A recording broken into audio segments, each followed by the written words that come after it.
video we are going to see about the Calvin cycle. Calvin cycle के बारे में हम इस वीडियो में देखने वाले हैं।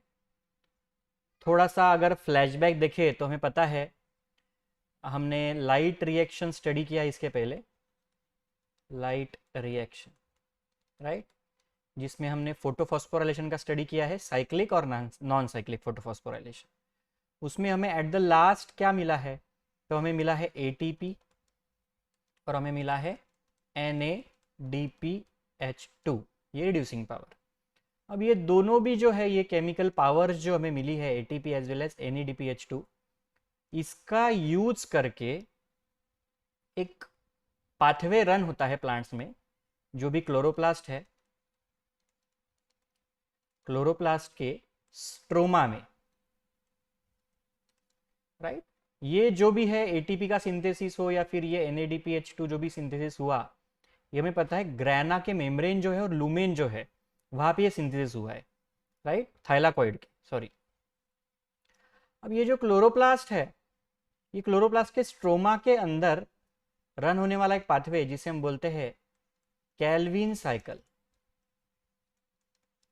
राइट। अब हमें पता है stroma is full of enzymes, और ये एंजाइम्स जो है ये बहुत ज़्यादा महत्वपूर्ण होते हैं इस केल्विन साइकिल के लिए, राइट। और इसी पाथवे को हम बोलते हैं dark reaction, as it takes place in absence of light, right.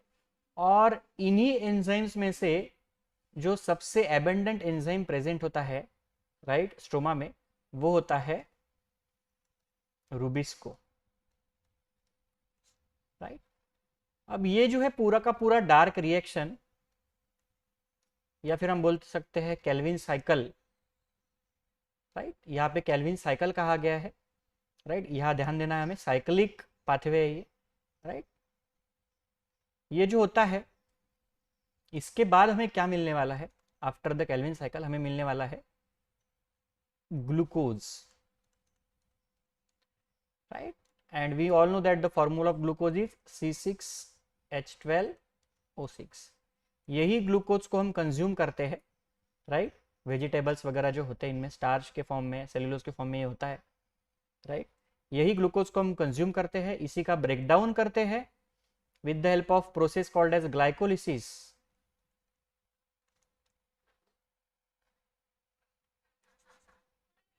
With the help of process called glycolysis, right. इस ग्लूकोज को ब्रेक डाउन करते हैं और इससे एनर्जी डेराइव करते हैं। अब ये ग्लूकोज जो बनेगा, यहाँ पे एक प्रोसेस होने वाली है रिवर्सल ऑफ ग्लाइकोलिसिस। ये कहा होगा, मैं आपको ये अभी बताऊंगा सामने। So let us start with our Calvin cycle. सो ये केल्विन साइकिल सबसे पहले किसने हमें दिया था, तो बेसिकली वो साइंटिस्ट का नाम है मेल्विन केल्विन, राइट। ये जो साइंटिस्ट थे, इन्होंने ये साइकिल डिस्कवर की थी, राइट। इसकी डिस्कवरी की थी इन द क्लोरोप्लास्ट, राइट। तो इन्होंने क्या किया था, ये कुछ इनका सेटअप दिख रहा है हमें यहाँ पे, राइट, इन दिस डायग्राम। तो देखो इन्होंने किया क्या था, इन्होंने कुछ अलगी लिया, उसे मीडियम में छोड़ा, न्यूट्रिएंट मीडियम में, राइट, ओके। और as it is dark reaction, so sunlight का तो काम है नहीं, तो यहाँ से क्या छोड़ा, अंदर एयर छोड़ी एंड कार्बन डाइऑक्साइड, और ये देखो यहाँ पे आउटलेट दिख रहा है। अब ये अलगी क्या करेगा, इस कार्बन डाइऑक्साइड को, एयर को कंज्यूम करेगा, राइट, और फिक्सेशन करेगा कार्बन डाइऑक्साइड का, जिससे हमें ग्लूकोज मिलने वाला है, राइट। तो इन्होंने क्या किया, ये जो भी कार्बन डाइऑक्साइड का फिक्सेशन होने वाला है, राइट, ये CO2, तो यहाँ पे ये जो कार्बन है, ये कार्बन का आइसोटोप यूज किया, कार्बन 14, C14। वैसे हमें पता है कार्बन का जो एटॉमिक नंबर होता है वो 6 होता है और एटॉमिक मास जो होता है वो 12 होता है, पर यहाँ पे इन्होंने रेडियो एक्टिव आइसोटोप यूज किया कार्बन का, और डिटरमाइन किया वो जो कार्बन है वो कहाँ कहाँ और कैसे कैसे ट्रेवल कर रहा है, किन किन कंपाउंड्स में, राइट। और डिस्कवरी की केल्विन साइकिल की, जिसमें हमें क्या मिलता है, जिसमें हमें मिलता है ग्लूकोज, राइट। किससे मिलता है, फिक्सेशन ऑफ कार्बन डाइऑक्साइड। तो यही साइक्लिक पाथवे को हम कहते हैं केल्विन साइकिल। अब देखो ये जो केल्विन साइकिल है इसे हम C3 साइकिल भी कहते हैं, डार्क रिएक्शन भी कहते हैं,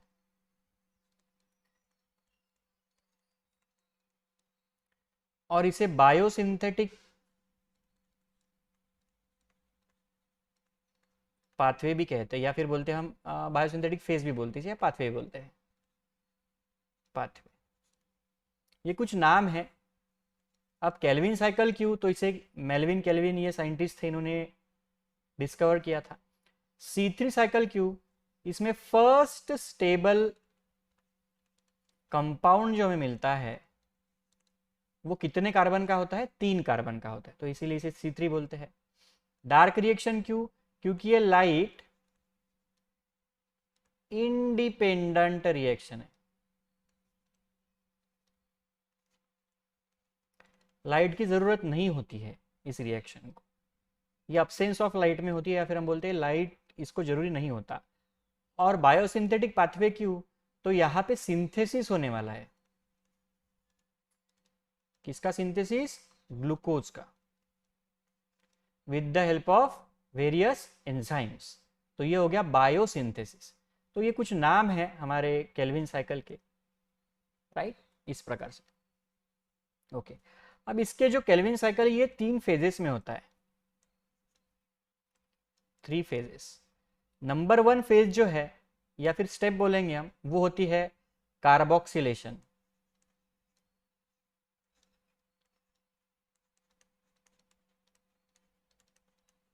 कार्बोक्सिलेशन मीन्स क्या हमें पता है, addition of CO2 carbon dioxide, ये ओके। सेकंड स्टेप है रिडक्शन। रिडक्शन में क्या होगा, तो हमें पता है एडिशन ऑफ हाइड्रोजन। हमारे पास हाइड्रोजन पावर है, एक रिड्यूस पावर है, राइट, NADPH2, उसकी मदद यहाँ होने वाली है। And the last step is regeneration of RUBP, right, as it is cyclic process. तो ये जो पाथवे चलता है तो अलग अलग कंपाउंड्स बनते हैं, और साथ ही साथ जो पहला कंपाउंड है वो फिर से रीजनरेट हो जाता है, राइट, इसीलिए हम as it is a cyclic pathway. तो ये ऐसे 3 स्टेप में ये जो है ये प्रोसेस होने वाली है, राइट। अब देखो यहाँ पे सबसे पहला जो पॉइंट है वो है हमारा कार्बोक्सिलेशन।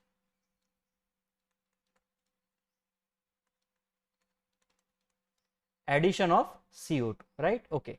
अब ये कार्बोक्सिलेशन को, अब ये कार्बोक्सिलेशन अब होने वाला है, मींस एडिशन ऑफ CO2 जो होने वाला है, ये CO2 किसके साथ ऐड होने वाला है, तो यहाँ पे देखो पहली स्टेप, ये जो हमें कार्बन डाइऑक्साइड दिख रहा है, राइट, ये रॉ मटेरियल है प्लांट का, right, water, carbon dioxide and sunlight, okay. So water का और सनलाइट का जो यूज है वो हमने देखा लाइट रिएक्शन में। अब कार्बन डाइऑक्साइड जो है ये प्लांट के अंदर जाता है, राइट, लीफ के अंदर थ्रू स्टोमेटा, राइट। अब स्टोमेटा में से CO2 अंदर चला गया, राइट, ओके। अब ये CO2 जो है ये कंबाइन हो जाता है RUBP के साथ। RUBP means what, ribulose bisphosphate, right. What is in by RUBP, यहां लिख लेता हूं मैं, RUBP। So this RUBP means ribulose bisphosphate. बिस यानी यहाँ पे देखो ये रिब्यूलोज जो है इस पे 2 फॉस्फेट ग्रुप अटैच होंगे, right, and this RUBP is 5 carbon compound, हमें इस पर ध्यान देना है। 5 कार्बन का कंपाउंड है ये RUBP, राइट, और इसका होने वाला है कार्बोक्सिलेशन, यानी इसके साथ ऐड होने वाला है व्हाट, CO2, राइट। तो ये लास्ट में बन जाएगा कितने कार्बन कंपाउंड, 6 कार्बन का कंपाउंड, जो कि हमारा बनता है ग्लूकोज, राइट। तो ये पहला स्टेप है। तो देखो RUBP जो है which is previously present in the stroma of the chloroplast, right, जो कि 5 कार्बन कंपाउंड है, 1 2 3 4 एंड 5, राइट। इसके साथ कौन ज्वाइन होगा, इसके साथ कंबाइन होगा कार्बन डाइऑक्साइड CO2। अब यहाँ पे अंडरस्टैंडिंग के लिए, मैथमेटिकल कैलकुलेशंस इजी होने के लिए हमने क्या किया है, यहाँ पे जो मॉलिक्यूल्स के नंबर है वो 3-3 लिए हैं, ताकि हमें ये आगे चल के इजीली अंडरस्टैंड हो सके, राइट। कुछ किताबों में सिर्फ एक CO2 दिया है, एक RUPP दिया है, वो फिर बाद में कॉम्प्लिकेटेड हो जाता है, फ्रैक्शन के फॉर्म में लिखना पड़ता है हमें, जो भी प्रोडक्ट मिलता है लास्ट में, एंड में जो भी ATPs खर्च होते हैं, NADPH2 खर्च होते हैं, राइट, फ्रैक्शन के फॉर्म में लिखना पड़ता है। तो यहाँ पे हम सीधा सीधा इसे 3 मॉलिक्यूल कर लेते हैं, कंफ्यूज होने की जरूरत नहीं। अब देखो RUBP जो है ये 5 कार्बन कंपाउंड है, और कार्बन डाइऑक्साइड पता है हमें, इसमें एक कार्बन होता है, right. Okay, now this carbon dioxide combines with RUBP, right, और ये स्टेप जो है इसे हम बोलते हैं कार्बोक्सिलेशन, राइट। और इसे जो एंजाइम रिक्वायर्ड होता है दैट इज द रूबिस्को। हमें पता है ये मोस्ट एबंडेंट एंजाइम है रूबिस्को, RUBISC। अब ये रूबिस्को क्या है, तो ये देखो रूबिस जो इसमें ये है RUBP carboxylase and oxygenase, right. Ribulose bisphosphate carboxylase oxygenase नाम का एंजाइम है। अब ये एंजाइम देखो क्या करता है, ये कार्बोक्सिलेशन करता है, राइट। ये कार्बोक्सिलेशन करता है जब कार्बन डाइऑक्साइड का कॉन्सेंट्रेशन ज्यादा है, और अगर कार्बन डाइऑक्साइड का कॉन्सेंट्रेशन कम है तो ये ऑक्सीजनेज भी एक्टिविटी शो करता है, राइट, जिससे क्या हो जाएगा, ऑक्सीजन का फिक्सेशन हो जाएगा, और ये लीड करेगा एक नया पाथवे जिसे हम बोलते हैं फोटो रेस्पिरेशन, जो कि प्लांट के लिए हार्मफुल होता है, राइट। सो ये जो RUBP कार्बोक्सिलेज है, ये एंजाइम की मदद से RUBP के साथ कार्बन डाइऑक्साइड को ज्वाइन किया जाता है, राइट। ये रिएक्शन यहाँ से स्टार्ट होगा, राइट, और ये कार्बन डाइऑक्साइड जो है ये बाहर से आया लीफ के अंदर, और यहाँ पे फर्स्ट 6 कार्बन कंपाउंड बनेगा, 1 2 3 4 5 6, राइट। कितने मॉलिक्यूल्स, 3 मॉलिक्यूल्स, राइट। ओके, और ये जो कंपाउंड है 6 कार्बन का, राइट, ओके, कितने मॉलिक्यूल्स, 3 मॉलिक्यूल्स, राइट। यानी यहाँ पे देखो कार्बन कितने हैं हमारे पास में, इस पे ध्यान देना है, हमारे पास यहाँ 18 कार्बन है, राइट। ओके, तो हमें देखो यहाँ पे क्या मिला, राइट, तो हमें यहाँ पे मिला एक compound that is a phosphoglycerate,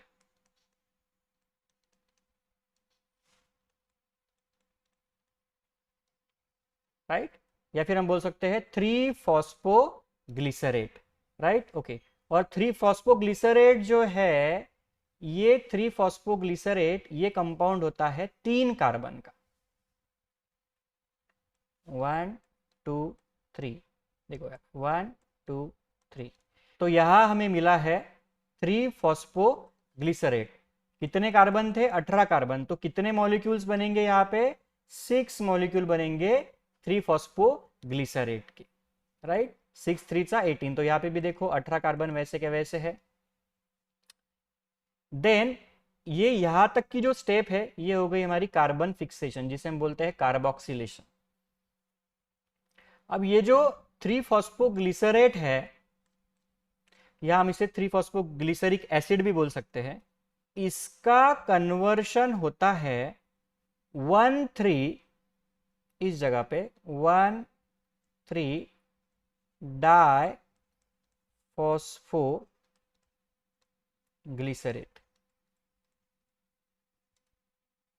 अब ये 1,3 डाइफॉस्फोग्लिसरेट क्या है, तो देखो ये भी 3 कार्बन का ही कंपाउंड है, राइट।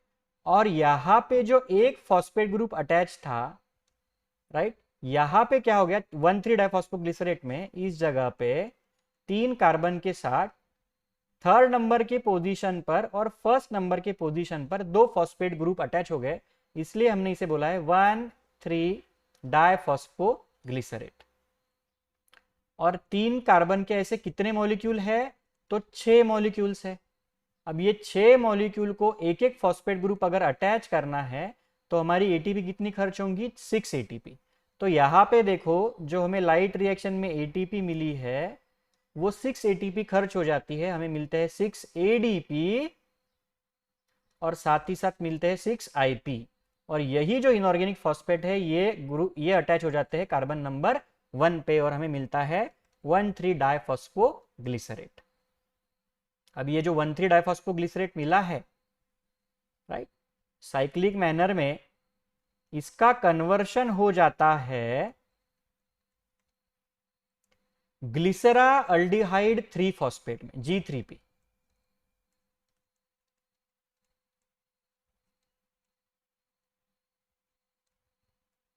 Three phosphate. तो यहां पे देखो ग्लिसरा अल्डिहाइड 3 फॉस्फेट, तो यहां पे देखो क्या है? ग्लिसरेट है। ग्लिसरेट यानी हम बोल सकते हैं इसको ग्लिसरिक एसिड, राइट। तो देखो हमें पता है जब भी एसिड का कन्वर्शन करते हैं हम अल्डिहाइड में, तो ये प्रोसेस जो होती है, ये प्रोसेस को हम बोलते हैं रिडक्शन। यहाँ पे हाइड्रोजन जो है वो कंज्यूम होता है। तो यहाँ पे देखो अगर 6 मॉलिक्यूल है हमारे पास में 1,3 डाइफॉस्फो ग्लिसरेट के 6 मॉलिक्यूल्स अगर है तो 6 मॉलिक्यूल्स का रिडक्शन करने के लिए फिर से हमें 6 NADPH लगेंगे, राइट। जो क्या करेंगे? एक प्रोटॉन डोनेट करेंगे, एक प्रोटॉन यानी 6 मॉलिक्यूल के लिए 6 प्रोटॉन्स या फिर 6 हाइड्रोजन, और रिडक्शन हो जाएगा 1,3 डाइफॉस्फोग्लिसरेट का रिडक्शन हो जाएगा, राइट। और हमें मिलेगा ग्लिसराल्डिहाइड 3 फॉस्फेट, यानी एसिड का कन्वर्शन किस में हो गया? ग्लिसराल्डिहाइड में मिला, हो गया। अब ये जो ग्लिसराल्डिहाइड 3 फॉस्फेट जो है, यहाँ पे देखो 1, 2 एंड 3, थर्ड नंबर पे एक फॉस्फेट जो है वो अटैच है। अब ये जो ग्लिसराल्डिहाइड 3 फॉस्फेट है इसके कितने मॉलिक्यूल्स मिले? फिर से हमें 6 मॉलिक्यूल्स, राइट। हमें यहाँ पे ये ध्यान रखना है। अब ये जो ग्लिसराल्डिहाइड 3 फॉस्फेट है इसका रिसाइकलिंग हो जाता है और ये ग्लिसराल्डिहाइड 3 फॉस्फेट से, राइट, क्या होता है? जो यहाँ पे 6 मॉलिक्यूल्स मिले थे, राइट, ये 6 मॉलिक्यूल्स में से एक जो ग्लिसराल्डिहाइड 3 फॉस्फेट मॉलिक्यूल है 1G3P, इसका बनेगा शुगर, ग्लूकोज। और बचे हुए 5 मॉलिक्यूल जो है ग्लिसराल्डिहाइड 3 फॉस्फेट के वो क्या हो जाएंगे? वो रीजनरेट कर देंगे। किसे रीजनरेट कर देंगे? तो ये RUBP को रीजनरेट कर देंगे। 5 मॉलिक्यूल्स बचे हुए, राइट। यानी यहाँ पे कितने कार्बन है? 15 कार्बन। अब 15 कार्बन से अगर RUBP रीजनरेट हो रहा है, और RUBP कितने कार्बन का है? 5 कार्बन का, राइट। तो देखो फिर से कितने मॉलिक्यूल मिले हमें? 3 मॉलिक्यूल मिले RUBP के। अब ये RUBP जो बना, रिब्यूलोज बिस फॉस्फेट जो बना, यहाँ पे फिर से देखो क्या हो गया? तो यहाँ पे 3 ATP फिर से खर्च हो गई है, राइट। और जिससे बना है 3 ADP और एक इनऑर्गेनिक फॉस्फेट, यानी 3 इनऑर्गेनिक फॉस्फेट, जो कि ये जो जहाँ पे यहाँ पे जो एक ही फॉस्फेट ग्रुप है, यहाँ पे हमें दिख सकते हैं 2 फॉस्फेट ग्रुप है। तो इस प्रकार से ये जो है ये साइकिल होता है जिसे हम बोलते हैं केल्विन साइकिल। यहाँ पे RUBP रीजनरेट हो गया, यहाँ पे हमें ग्लिसराल्डिहाइड 3 फॉस्फेट मिला जिससे क्या बनेगा?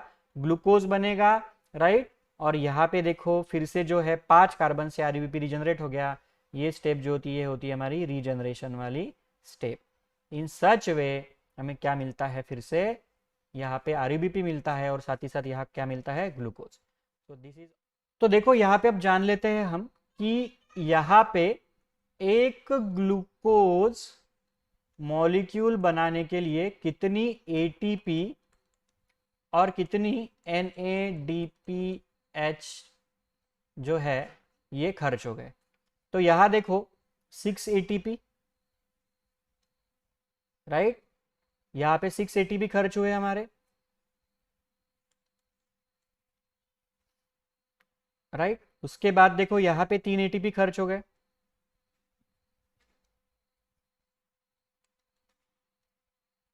Total 9 ATP. और NADPH देखो यहाँ पे 6 NADPH खर्च हो गए। अब ये 6 NADPH और 9 ATP से क्या बना, तो बना एक ग्लिसरॉल्डिहाइड 3 फॉस्फेट। कितना? एक ग्लिसरॉल्डिहाइड 3 फॉस्फेट। और एक ग्लिसरॉल्डिहाइड 3 फॉस्फेट में कितने कार्बन है? 3 कार्बन है। पर हमें ग्लूकोज अगर बनाना है तो हमें कितने कार्बन चाहिए? 6 कार्बन। तो देखो ऐसे हमें ग्लिसरॉल्डिहाइड के कितने मॉलिक्यूल लगेंगे? 2 मॉलिक्यूल लगेंगे।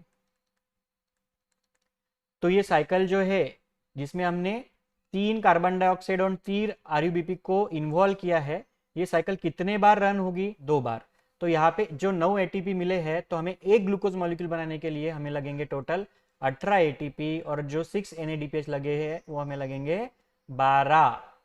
राइट। तो इस प्रकार से 18 ATP और 12 NADPH की मदद से हमें मिलता है 1 ग्लूकोज मॉलिक्यूल।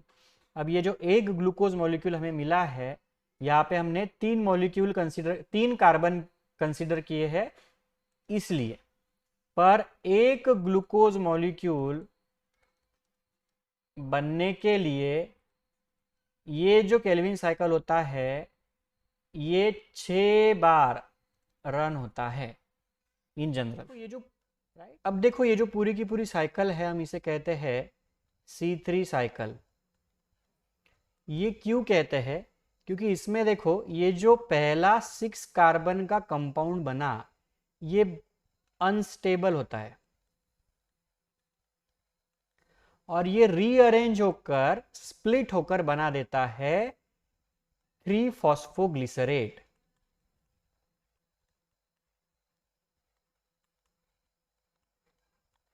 और ये जो 3 फॉस्फोग्लिसरेट होता है ये होता है फर्स्ट स्टेबल कंपाउंड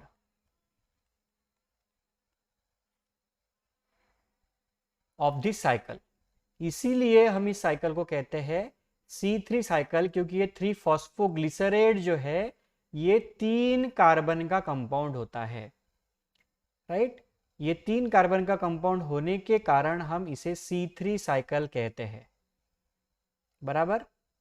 इस प्रकार से हमें इसके बाद के वीडियो में जो हमें देखना है वो हमें देखना है C2 एंड C4 साइकिल जो है वो क्या है, जिसमें C2 यानी 2 कार्बन का जो कंपाउंड होगा वो पहला स्टेबल कंपाउंड होगा, और एक ऐसी साइकिल जिसमें 4 कार्बन का जो कंपाउंड होगा वो पहला स्टेबल कंपाउंड होगा। सो C2 and C4 cycle also exist. और ये जो C3 साइकिल है ये बहुत इंपॉर्टेंट है, इसे ही हम कहते हैं Calvin cycle. Right. So this is all about our this video.